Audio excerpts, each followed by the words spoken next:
Welcome back to our mini-series on meditation for beginners. Last week we already looked at some of the special qualities we need to have in the practice of meditation, and also how to integrate meditation into our everyday lives. This week we're going to be looking at the interplay between everyday life and our ability to meditate well.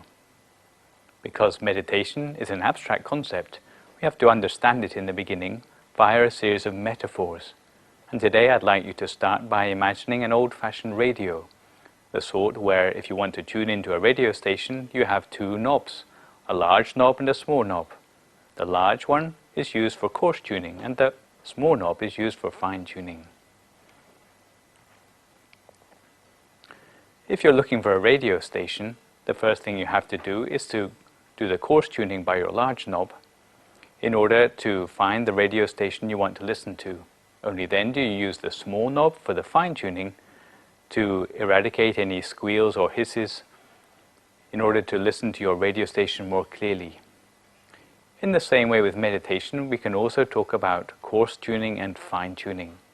Coarse tuning for the mind, in fact, it entails the way we live our everyday life, the dignity, the well-being in our meditation, and also the amount of things which we do which make us feel good about ourselves. As for the fine-tuning of the mind, this is more to do with meditation itself, the amount of hours we put into meditation, sitting cross-legged with our eyes shut each and every day. Why should we be interested in coarse tuning and fine-tuning of the mind? Well, the reason for this is because in each and every day of our life we have ups and downs of the mind. Sometimes we feel good about ourselves, sometimes we may feel lousy. But the fact that we have ups and downs in the mind is not due to meditation alone. Sometimes it's due to our personal circumstances as well.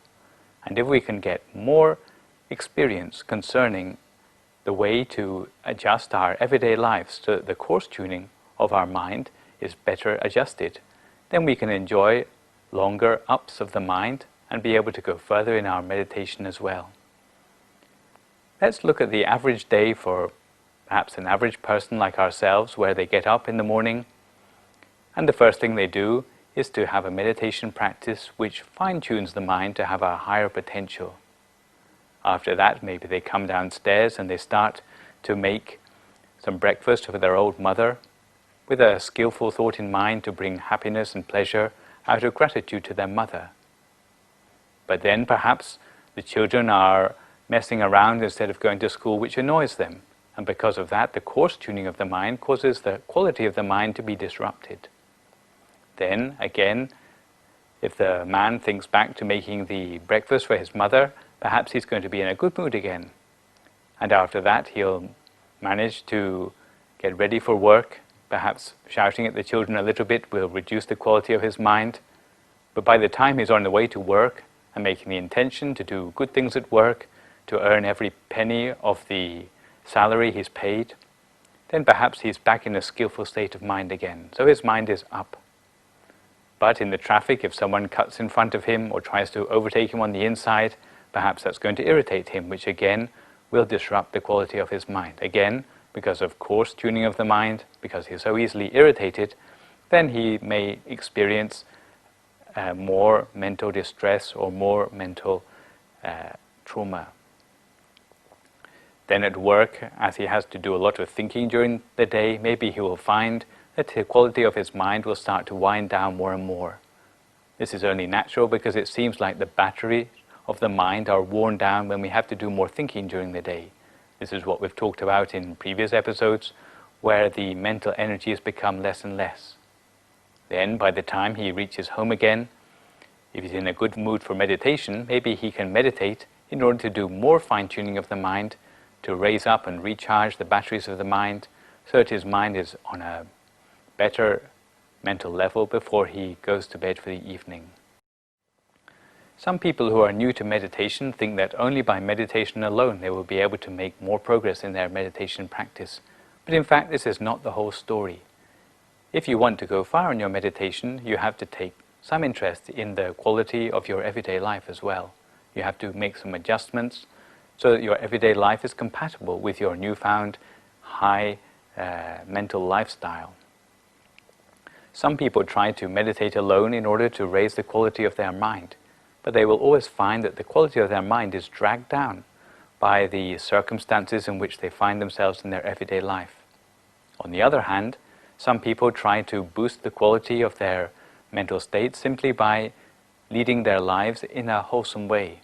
Maybe you've seen some old ladies who help with charitable works all their lives, but maybe they never discovered meditation. Again, at a certain level, those old ladies won't be able to elevate the quality of their mind any further because they are held back by the fine-tuning of their mind. Thus, the ideal for those who are new to meditation is to adjust both the fine-tuning of your mind by meditating more and also the coarse tuning of your mind by taking attention to your everyday life to find out the sort of things which may be holding you back in your meditation. Sometimes when we are talking about meditation, we hear about untoward experiences, maybe even mystical or frightening experiences in meditation. But what I would like to offer the viewers today is the explanation that sometimes it's because the fine-tuning and the coarse tuning of the mind are not entirely compatible, or perhaps have not been done in the right order at all, to make such sorts of unwanted experiences in meditation happen.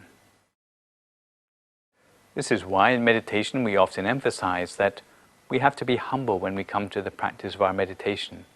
Some people lack coarse tuning in their meditation. They may have the wrong motivation to meditate. For example, wanting to be powerful or wanting to be a meditation teacher and to have a lot of students.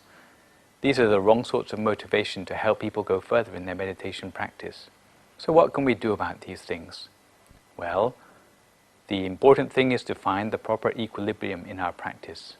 Apart from acknowledging that there are always better people at meditation than us, the next thing we have to pay special attention to is exactly where we're focusing in our meditation. Because there are three different sorts of meditation in the world. There's meditation where you have vision but no knowledge.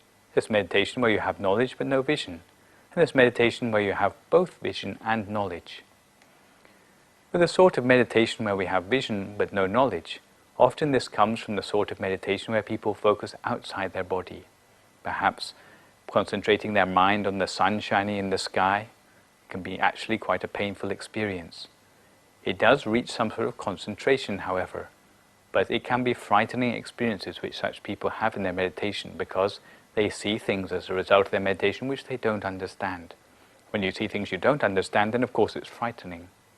And this is why we try to avoid this sort of externalized meditation practice in this particular mini-series. Apart from that, it can also be devastating for us because for as long as the mind is outside the body or externalized, we don't have full control of how we are placing our mind. A second sort of meditation, which also I'd like to advise against, is a meditation that leads to knowledge but without vision. This is characteristics of various sorts of meditation where we focus on different parts of the body, excluding the center of the body.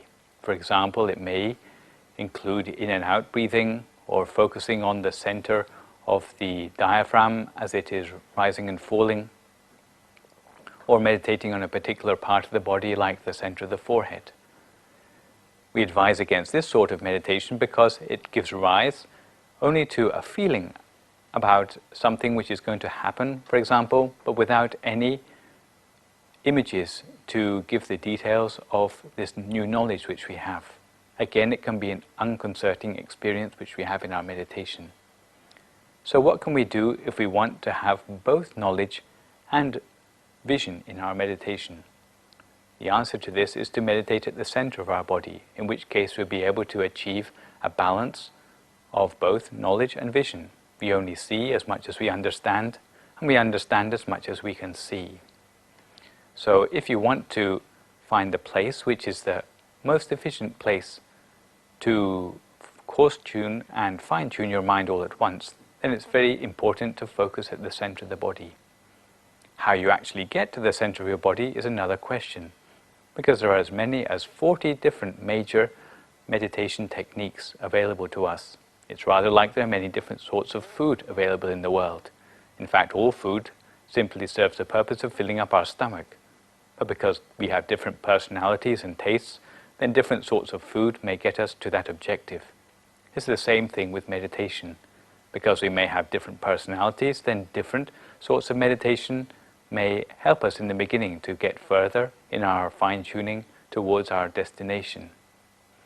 But it's often said that although we may have different starting points in our meditation, the ending point is just the same.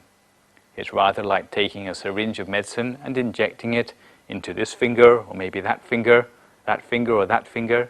It makes no difference, because in the end, the medicine which you've injected is going to come into your veins, through your arm to your heart, and eventually it's going to go throughout your body in your bloodstream. In the same way for meditation, although you may start in different ways, in the end, it'll all bring you to the center of your body, to a point where there are no more thoughts in the mind, and to the point where there's going to be brightness arising in the mind. So although we may have different starting points, but in the end, we have the same goal in our meditation.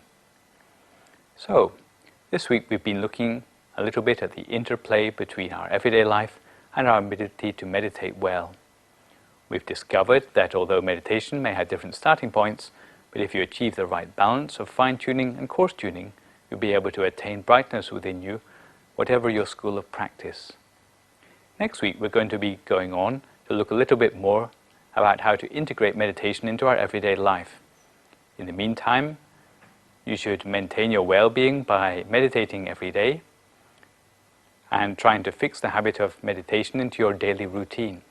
Because if you have the fine-tuning of your life going together with the coarse tuning, then before long you're going to be able to reach a point of balance in your meditation to allow you to tune into the higher things which already exist in your mind. So keep up your good practice, and I'll see you again next week.